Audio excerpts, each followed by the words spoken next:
You are one evil son of a gun at times, like I didn't see that, Mm. and then, and it took me years. This is not just right. It took like years and years, and I've done my step four moral inventory like 3, 4, 5 times. But each time I did it, I started to look at myself, the way my brain thought, what I've done in the past. And, there's different stages that you go through, having taken people through the steps also. And, some of the steps is, first making my dad wrong, then making me wrong. But then as I went more and more, I started to see that this is nothing other than the human condition, the human machinery. As human, as this machine, if we're frightened, if we're threatened, we're going to operate a certain way. You give me a person that is the nicest person, get me their child, and I'll bring them to Africa, where they're born, and they then are put inside of a gang where they train to kill. That child, I don't care if it was a Christian when it was born, when he or she was born, if it was a Buddhist, that child will be trained to be a killer. And now, is that child, now if you look at that child and all of a sudden they're coming at you with an axe and they're 7, 8 years old, which happens in certain parts of the world, right? Will we say, wow, what an evil child?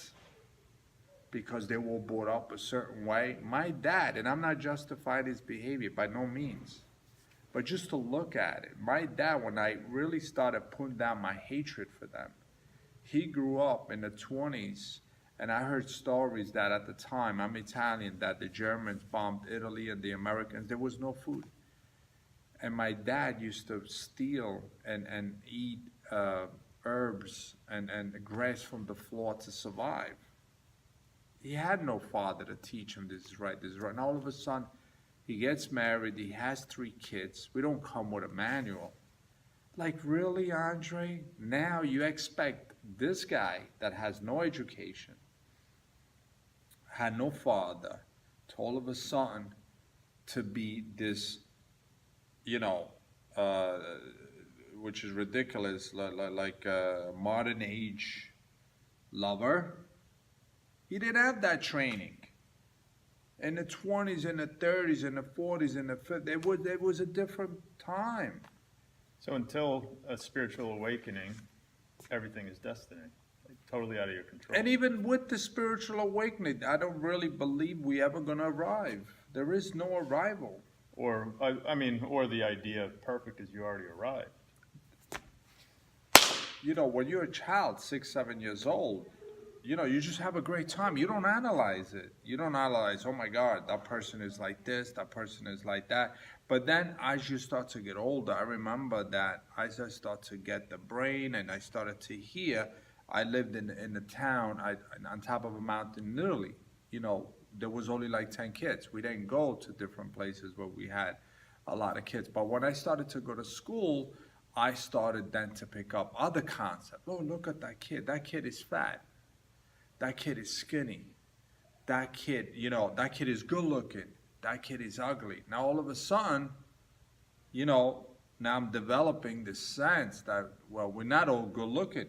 Before everybody was good looking. Not she's good looking, he's not good looking, he's a bad boy, he's a good dresser, she's a bad. So all of these things now is what creates our separation. The concept of perfection is gone, and that separation comes in. And so for me, that's why the concept of perfection, even at this level of the game, to get it as just a concept and to practice it and to start to tear down, what creates separation, which, that's a question that I've been involved in for years now. And, of course that, that's a lot of videos on that, but, definitely language separates us, the past separates us, culture separates us, the human mind separates us. Some people say it's past life separates us, karma separates us, our genes separate us. So there's all of these things. But I believe the more we start to take down, and it'd be great if we had a button that could just go, that's why with the concept of choice, to just say, boom, let's start here.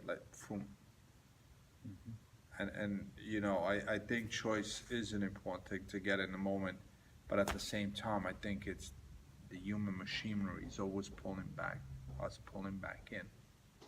Yeah, we're perfect. Then the thought comes in. Oh, I gotta pay my bills. Oh, what are we doing with the video? Oh, like that. Yeah, imitation and accumulation. So you just accumulate all this stuff in the brain and then imitate. So we copy what other things we've seen, whether it's our parents, what's on TV, or friends. And then where's the true sense? Where's the essence? Where's the perfection? When we have all those veils that separate us.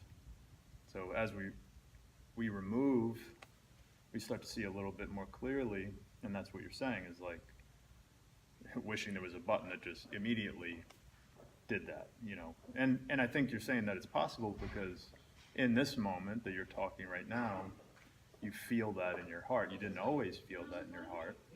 You recognize the brain body kicking back into its old imitating ways, but then not reacting so much to it or getting emotionally involved in it. It's just observing the witness, the idea of the witness.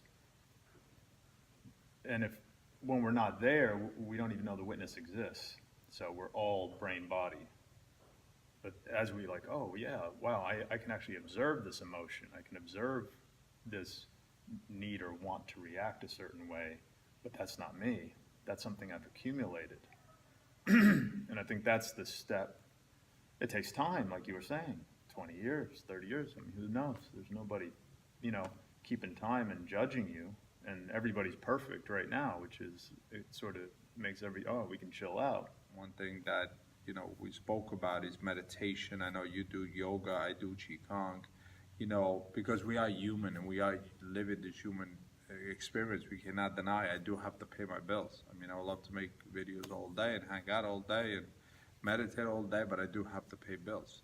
And there's other things that I need to do. So in other words, I do live in this human experience. So how to reset, how to, you know, through meditation and through Qigong. And the other thing that we spoke about a couple of weeks ago when we had this idea that me and John was speaking about with this video start for us to also grow, for us to, you know, maybe other people watching this video, and, you know, the idea is to get more guests on, you know, people that, you know, from different concepts and, you know, from Reiki to Buddhism, you know, the more people, the merrier, to share insight. How do we not live our life in a constant slavery of this human experience? So we could have, you know, a happy journey while we're here on Earth. You know, that's one thing that motivates me, and, you know, and I'm sure John too, for his commitment, you know, for what he does. And, you know, that's why I took on coaching over the years, and I still coach now. I never stopped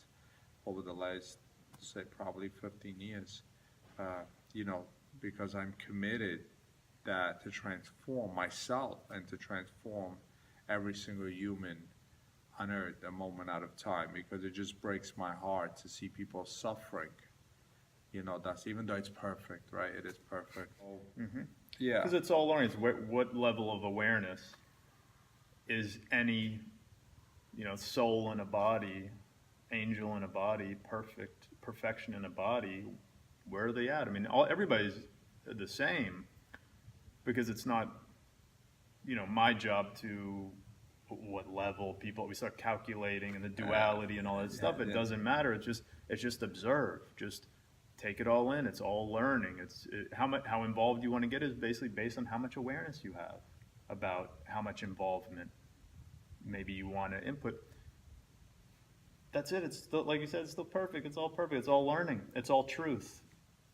And that's it's hard. I mean, even us talking about it, you know, I think we could talk all day about it, but it's feeling it and being in the moment, in every moment. Yeah, feeling is a whole. That's another thing I've spent the last 20 years. One of the most challenging things in my early recovery, especially my first 10-year recovery, were feelings.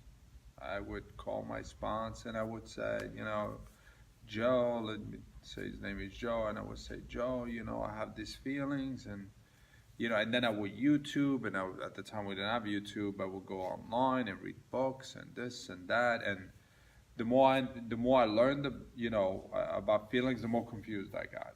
And now I'm starting to get some freedom around it. Humans relate to feelings as like they're static, like they're like real, like as this chat. They're really not. Feelings are bullshit, right? You could have a feeling you want to kill somebody, you eat a donut, and now you love the same person. So do you love or you hate the person? So feelings is something that I've learned not to follow. They're indicators of where we are, but to live a life based on feelings, it's definitely Scary place. is a scary place. And again, whatever I say, take it with a grain of salt. Take whatever you want. I really believe at this point, most depression is a habit, and I know when people are in that habit, they'll fight to be depressed. They'll fight. Believe me, I was one of those people, and I could go there myself. That's why I believe in structure and stuff. But, people fight. Oh, I need to have my feel. I had this feel. My husband did this, and I have this feel. They'll sit on that feeling for, And I believe our work of meditation, the 12-step program, personal inventory, meditation, all of that, Qigong practices, this conversation, the concept of perfection, is to get freedom around that. Because I've seen people carry hatred to death, and I'm not committed to that. I gotta tell you, I would not be on this journey if that was what was on the other side. I'm on this journey for freedom. I'm on this journey to be like the little kids again. To be able to really have joy in my heart. I just came from the gas station, learned how my mother she never has any money. She gives all our money away. So I grew up, even when I went to the gas station, I have to give a tip. If I don't give a tip, I'm this horrible person. There's nothing wrong about giving a tip. I believe in generosity. But if I'm struggling, and now, I might need that dollar, right? So, and I saw the old me. Transformation is transform the past, to transform into something else, right? So, and I was able to transform, to be able to see, like you were saying, observing yourself. And I was able to observe myself, those so-called, right, those feelings like I'm such a horrible person. And those thoughts like, look, this person, wait a minute, like the world is not going to come to an end. I can't save the whole world, right? I'm just one piece out of this giant ocean, right? So to be able to observe myself and say, I'm not going there. And in that instant, declare that's perfect. He's perfect, I'm perfect, the situation is perfect. It's a constant practice, this concept of perfection. But one thing I know, the more I practice it, the better my life gets. The more I'm able to be a contribution to people.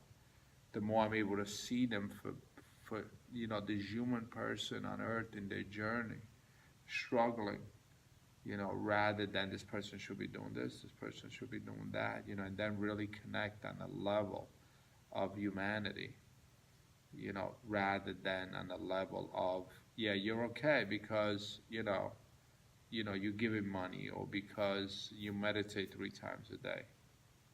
But rather, you're great, you're perfect because you're a human being just like me and you're on a path like me. You're the greatest book that ever was.